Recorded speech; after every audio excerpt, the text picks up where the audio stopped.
देश में पारंपरिक तौर पर मुर्गी पालन छोटे स्तर पर किया जाता रहा है, परंतु अब वो स्थिति नहीं है। हालांकि आज भी ग्रामीण क्षेत्रों में लोग अपने आंगन या घर के पीछे मौजूद छोटी सी जगह में देसी मुर्गियां पालते हैं और इससे उनकी थोड़ी बहुत आमदनी भी होती है और अंडे मांस भी उपभोग के लिए उपलब्ध हो जाते हैं।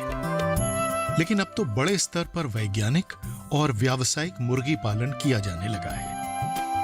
आज मुर्गी पालन सहायक आमदनी का स्रोत न रहकर प्रमुख आमदनी का स्रोत बन गया है।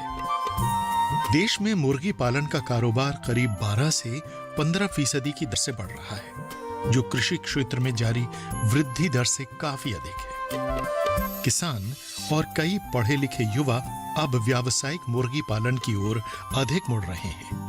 अब ब्रॉयलर यानी मांस के लिए पाली जाने वाली मुर्गियों और लेयर यानी अंडे के लिए पाली जाने वाली मुर्गियों के बड़े अत्याधुनिक पोल्ट्री फार्म दिखने लगे हैं। पोल्ट्री में लेयर और ब्रॉयलर की अंडा और मांस मीट, लेइंग का मतलब लेयर का मतलब लेइंग अंडे देने वाली मुर्गियां, और दूसरा जो मीट पर्पज के लिए वो ब्रॉयलर है। दो तरीके की मुर्गियां होती हैं जो कि अंडे और मीट के लिए है।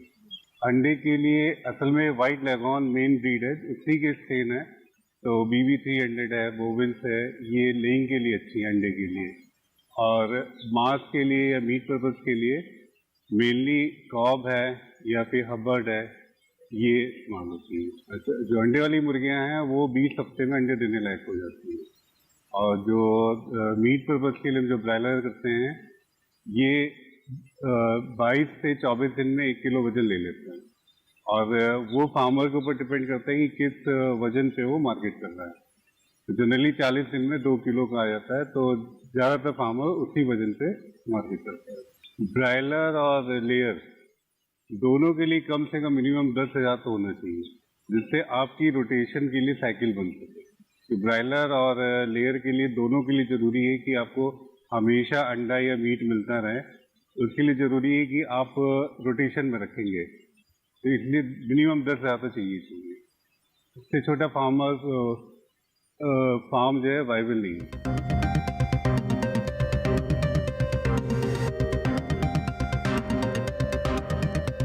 पोल्ट्री के लिए बहुत ज़रूरी है लाइट और एयर। लाइट के लिए हमें चाहिए कि कम से कम, इन्हें जैसे लेयर है तो 15 से 16 घंटे लाइट चाहिए, तो जो दिन की लाइट है वो पूरी हमारी मुर्गियों को मिले। और उसके लिए आपको शेड को हमेशा ईस्ट और वेस्ट रखा जाता है लेंथ में, जिससे आपको पूरी लाइट दिन भर की जो है वो आपके बर्ड को मिलती है। दूसरा हवा है, हवा भी उतने ही जरूरी जितना आदमी के लिए हवा जरूरी है। तो इसके लिए आपका जो शेड है पूरा वेंटिलेटेड होना चाहिए, दोनों साइड से खुला होना चाहिए। और दूसरा ओवर क्राउडिंग कम होनी चाहिए, जिससे हर मुर्गी को पूरी हवा और स्वच्छ हवा मिले। कारोबार में आपको नियमितता बनाने के लिए आपको 12 महीने आपके पास माल तैयार होना चाहिए। उसके लिए आपको जो आपकी फार्म की कैपेसिटी है उसको डिवाइड कर दीजिए 2 या 3 में, उसी साइज के हिसाब से उसको फ्लॉक डालिए। जैसे आपका 10,000 का फार्म है तो आप 3,500 हज़ार के 3 फ्लॉक कर लीजिए, 5,000 हज़ार के 2 फ्लॉक कर लीजिए। तो आपको हमेशा मार्केट में आपके पास डिमांड बनी रहेगी, आपके पास माल तैयार होगा। और आप ऑल इन ऑल आउट में जाते हैं तो उसमें ये होता है कि आपने एक बार फ्लॉक डाला, फिर जो मार्केट हो गया उसके बाद आपका 2 महीने गैप हो गया, तो उससे हम ज़्यादा फायदा नहीं कमा पाते हैं आप। तो मार्केट में हमेशा बने रहने के लिए आपको हमेशा माल होना चाहिए। यही लेयर में कि आपको जितना बड़ा लेयर फार्म है उसको 2 या 3 में डिवाइड करके उस हिसाब से तिमाही या 6 महीने के अंतराल में आप बच्चा डालते हैं। सरकार को भी चाहिए कि कुछ किसानों को सहायता दें, अलग से लोन की व्यवस्था करें, कम से कम जो फार्मर बिल्कुल ही डूब चुके हैं कर्ज में, उभरने का उनको मौका मिले। और इसका ये तरीका है कि आप जैसे कोविड-19 का कोई भरोसा नहीं कब देश में लॉकडाउन हो जाए, कब मार्केट बंद हो जाए, उसके लिए अपना जो फ्लॉक साइज है वो आप कम कर दीजिए। आपके 10,000 की कैपेसिटी का तो आप 5,000 कैपेसिटी में चलाइए और छोटे छोटे फ्लॉक डालिए। कम से कम अगर मार्केट में असर आता है कोविड-19 का तो उसमें आप कम से कम लॉस में आप निकल सकते हैं, तो ज़्यादा लॉस नहीं होगा। और अगर मार्केट में ब्रॉयलर की डिमांड बढ़ती है तो आप उस हिसाब से प्रॉफिट भी कमा सकते हैं।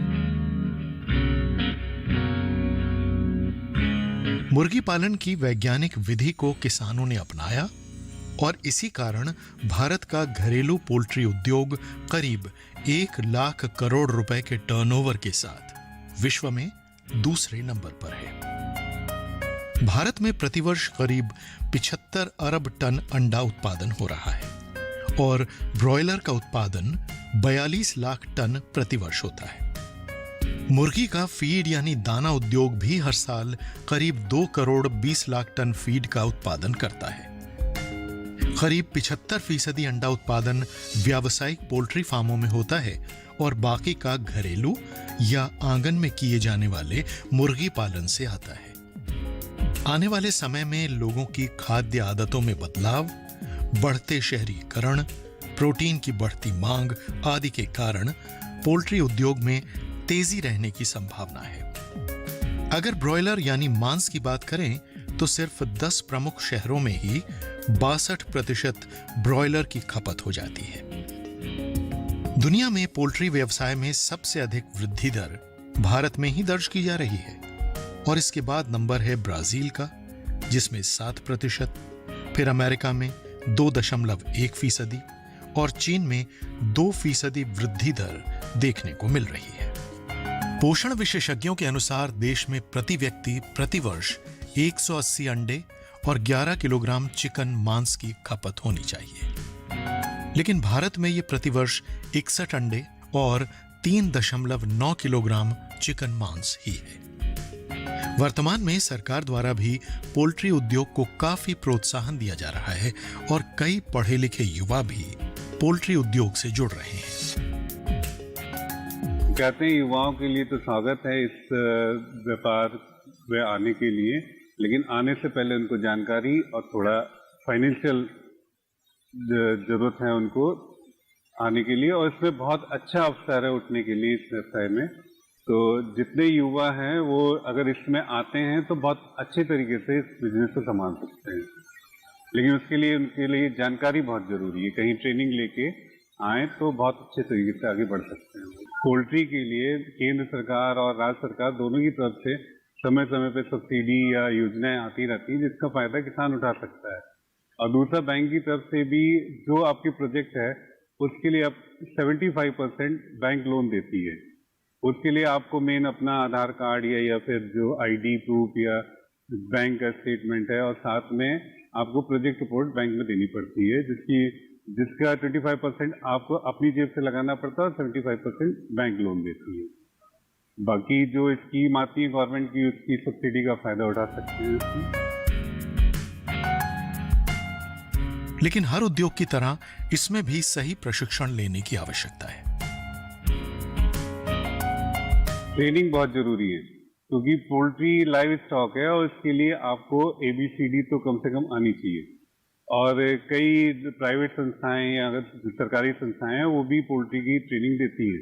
और कोई भी फार्म स्टार्ट करने पहले जरूरी है कि आप मुर्गी के बारे में जानें, क्या खाती, क्या वो पीती है और कैसे रहती है। उसका रख रखाव के लिए जरूरी है कि आपको ट्रेनिंग लेना जरूरी हो जाता है।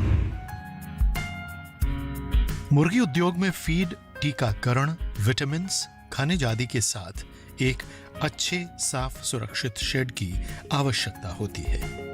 इसके लिए तमाम डिजाइन मौजूद हैं और हर आकार में शेड उपलब्ध है।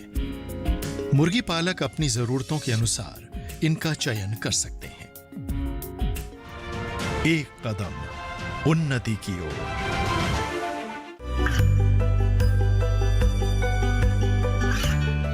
गांवों और पिछड़े क्षेत्रों में सरकारी योजनाओं की जानकारी पहुंचा। देश में कौशल और क्षमता विकास कर ग्रामीणों को सामाजिक बदलाव और विकास से जोड़ने की दूरदर्शन किसान की पहल चौपाल चर्चा देखें सोमवार से शुक्रवार सुबह 9 बजे। एक कदम उन्नति की ओर। मुर्गी पालन की वैज्ञानिक विधि को किसानों ने अपनाया और इसी कारण भारत का घरेलू पोल्ट्री उद्योग करीब 1 लाख करोड़ रुपए के टर्नओवर के साथ विश्व में दूसरे नंबर पर है। भारत में प्रतिवर्ष करीब 75 अरब टन अंडा उत्पादन हो रहा है और ब्रॉयलर का उत्पादन 42 लाख टन प्रतिवर्ष होता है। कृषि विज्ञान केंद्रों से लेकर अनेक संस्थाएं किसानों, युवाओं को पोल्ट्री उद्योग के प्रति जागरूक करने और प्रशिक्षण देने में महत्वपूर्ण योगदान दे रही हैं। मुर्गी पालन से ग्रामीण क्षेत्रों में रोजगार सृजन भी हो रहा है और किसानों की आमदनी भी बढ़ रही है। साथ ही ग्रामीण क्षेत्रों में पूंजी प्रवाह बढ़ाने में मुर्गी पालन बेहतरीन साबित हो रहा है। मुर्गी पालन से जुड़ी तमाम बातें जानने समझने के लिए ये आवश्यक है कि जो लोग इस व्यवसाय से जुड़े हैं उन्हीं से पोल्ट्री उद्योग की बारीकियां समझी जाएं। पोल्ट्री के लिए 3 चीजें हैं: ब्रीड, फीड और मैनेजमेंट।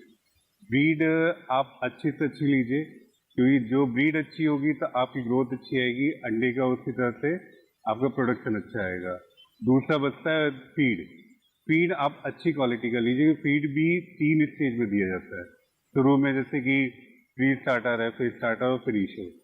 तो वो ग्रोथ के लिए उस हिसाब से अच्छी कंपनी का फीड लीजिए जिससे आपकी अच्छी ग्रोथ आएगी। और तीसरा बचता है मैनेजमेंट।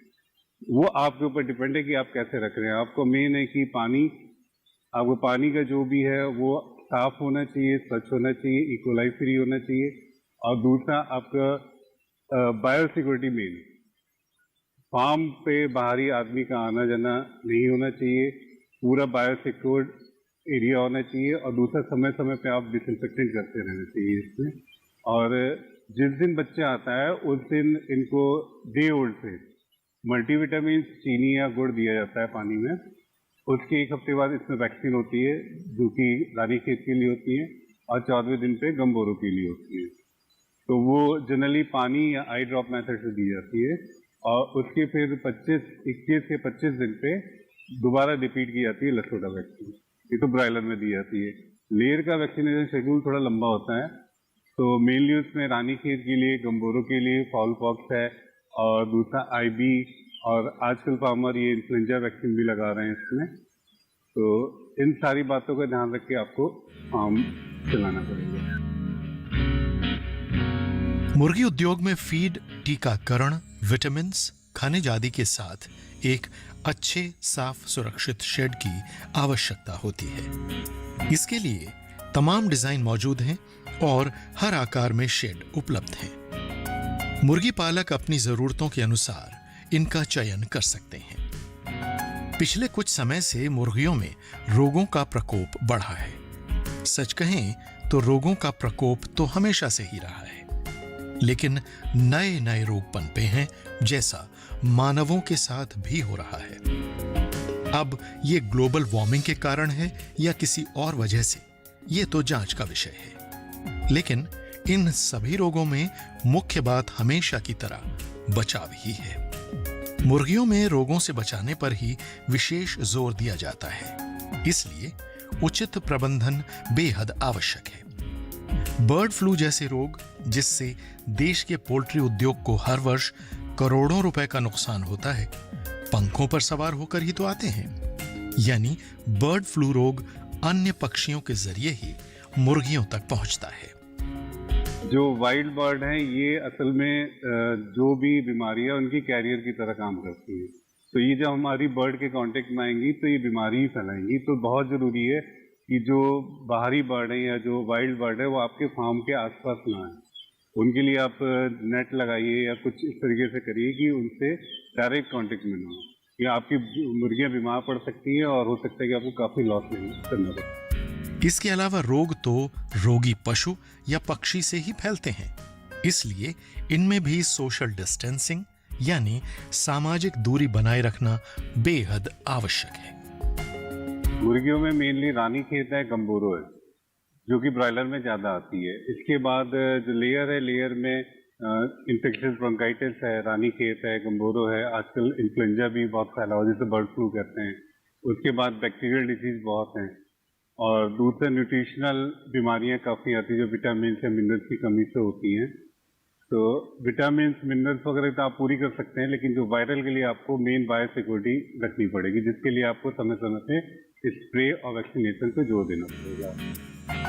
डॉक्टर संजीव सक्सेना के शेड में मुर्गियों की मृत्यु दर बेहद कम है। करीब 10,000 मुर्गियों में 50 से 100 मुर्गियां।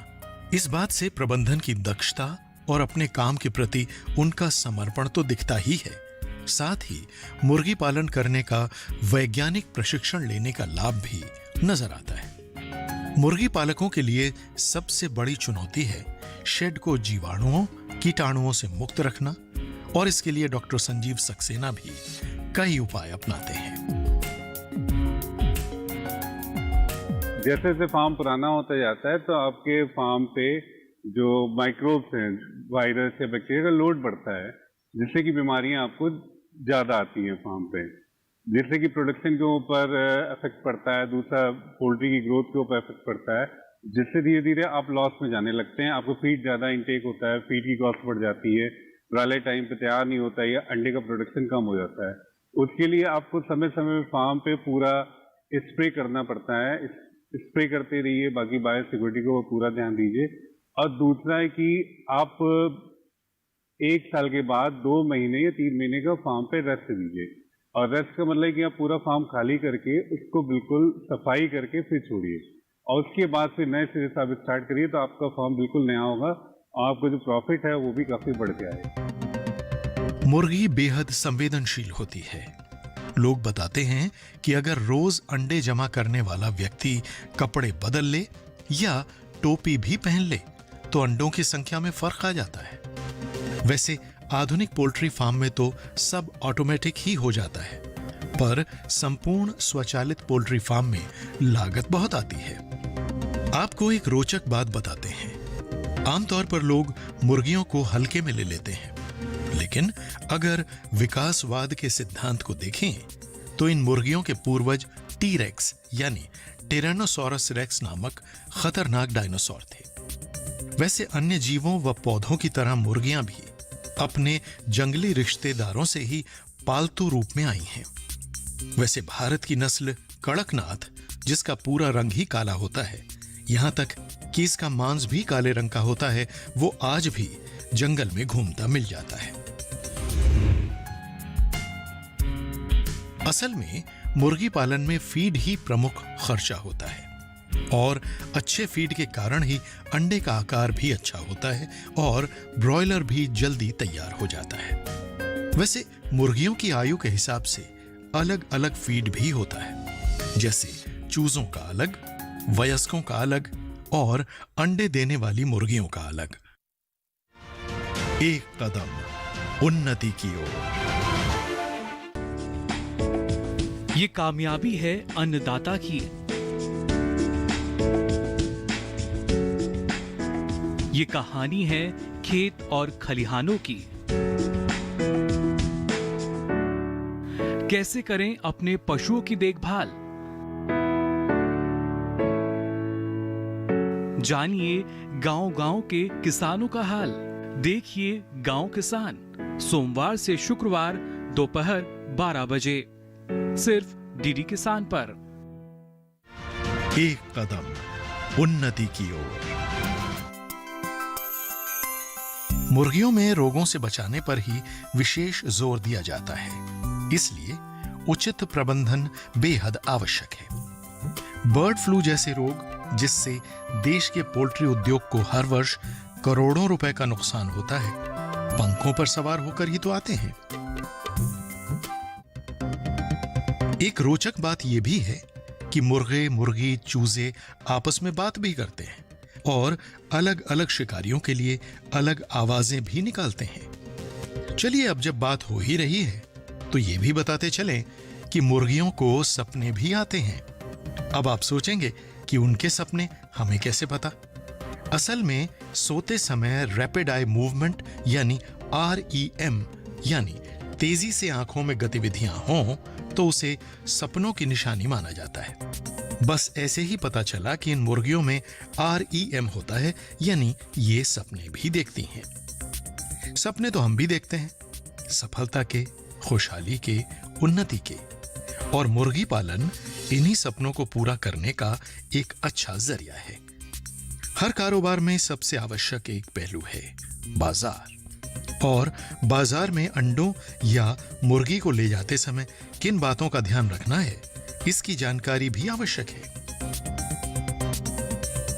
मार्केटिंग के लिए अंडे वाली लेयर में तो ये कि आपको अंडा बेचना है, तो आप अंडा स्टोर करके आप मार्केट कर सकते हैं। उसके लिए एनईसीसी है जो रेट कंट्रोल करती है, डेली का रेट आता है, आप उस हिसाब से अपना मार्केट कर सकते हैं अंडे का।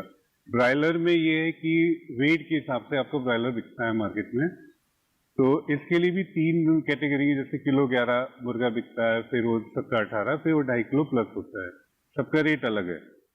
तो आपको उसी हिसाब से माल तैयार करना है कि आपको कौन से रेंज का आपको माल बेचना है। किलो 11 बेचना है तो आप उसी हिसाब से तैयारी रखिए। अगर 17-18 किलोग्राम का बेचना है तो उसी हिसाब से तैयारी रखिए, तो उस हिसाब से मार्केट आप करिए इसको। और मेन ये है कि आप ज़्यादा बड़ा करके मुर्गा नहीं बेचिए, मुर्गा सही हाथों में दीजिए, जो आड़ती हैं नकद में दीजिए, उधारी में मत दीजिए इसको। जितना आप कैश में देंगे उतनी आपके पास पैसा होगा अगले फ्लॉक को खरीदने के लिए या आगे फार्म स्टार्ट करने के लिए। कि उधारी में काफ़ी पैसा फंसता है और मालूम पड़ा कि आपने एक फ्लॉक उधारी में बेच दिया, उससे सारा पैसा आपका ब्लॉक हो गया, आप दूसरा फ्लॉक नहीं डाल पा रहे। किसी भी व्यवसाय की तरह पोल्ट्री में कामयाबी के पीछे विशेषज्ञों द्वारा दी गई ट्रेनिंग और समय समय पर नई जानकारियां उपलब्ध कराना बेहद अहम है। मुर्गी पालन में प्रबंधन, आवास और सही पोषण बेहद जरूरी है। अधिकतर बड़े मुर्गी पालक मुर्गियों के लिए फीड खुद ही तैयार करते हैं या फिर किसी अच्छी कंपनी से ही खरीदते हैं। असल में मुर्गी पालन में फीड ही प्रमुख खर्चा होता है और अच्छे फीड के कारण ही अंडे का आकार भी अच्छा होता है और ब्रॉयलर भी जल्दी तैयार हो जाता है। वैसे मुर्गियों की आयु के हिसाब से अलग अलग फीड भी होता है, जैसे चूजों का अलग, वयस्कों का अलग और अंडे देने वाली मुर्गियों का अलग व मांस के लिए तैयार मुर्गियों का फीड अलग होता है। इस विषय में अच्छी जानकारी होना इसलिए भी जरूरी है क्योंकि अच्छे फीड से ही अच्छे उत्पाद तैयार होते हैं। अंडे के लिए है कि अंडा 2 तरीके से होता है। जो लेयर बर्ड होती है केज में होती है, डीप लीटर में। केज में तो अंडा फिर भी साफ निकलता है, लेकिन डीप लीटर में अंडा थोड़ा गंदा होता है। तो उसके लिए जरूरी है कि अंडे को गीले कपड़े से पोंछ के साफ करके, उसमें गंदगी ना रहे, उसको फिर जो प्लास्टिक या जो दफ्ती की ट्रे आती है उसमें लगाया जाता है और 60 ट्रे की एक पेटी कहलाती है और मार्केट में पेटी के हिसाब से अंडा बिकता है। तो उसको किसी ड्राई और खुले जगह पे, मतलब कमरे में कहीं ऐसी जगह हो जहाँ पे नमी ना हो, वहाँ पे स्टोर करिए, वहीं पे एक साथ बल्क में मार्केट कर सकते हैं। ब्रायलर का ये है कि आपको फार्म लिफ्टिंग होती है, तो उसके लिए ओवर क्राउडिंग नहीं करनी है, तो आपको जितना माल निकालना है उतना ही पार्टीशन लगा के वो बर्ड अलग कर लीजिए, सिर्फ उसी को लिफ्ट करिए। और लिफ्ट करते समय ध्यान रखिए कि इसको कभी पंखों से या मुंह से ना पकड़े, उसको हमेशा टांगों से ही पकड़े और ज़्यादा हड़बड़ी से नहीं, आराम से धीरे धीरे पकड़े। और मार्केटिंग के लिए बहुत ज़रूरी है कि आप जब बर्ड लिफ्ट कर रहे हैं तो ये तो सुबह का टाइम हो या शाम का टाइम हो, और रात में करें तो बहुत ही बढ़िया है कि लाइट बंद करके बर्ड बैठी रहती है और डिस्टर्ब नहीं होती है वो।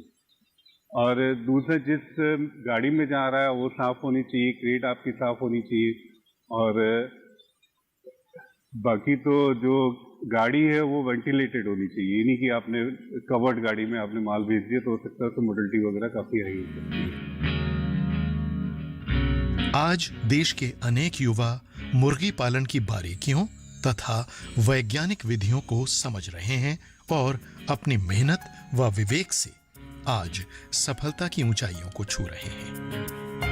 मुर्गी पालन ग्रामीण क्षेत्रों में रोजगार व आमदनी के साथ बेहतर पोषण उपलब्ध कराने के लिए बेहद अहम है,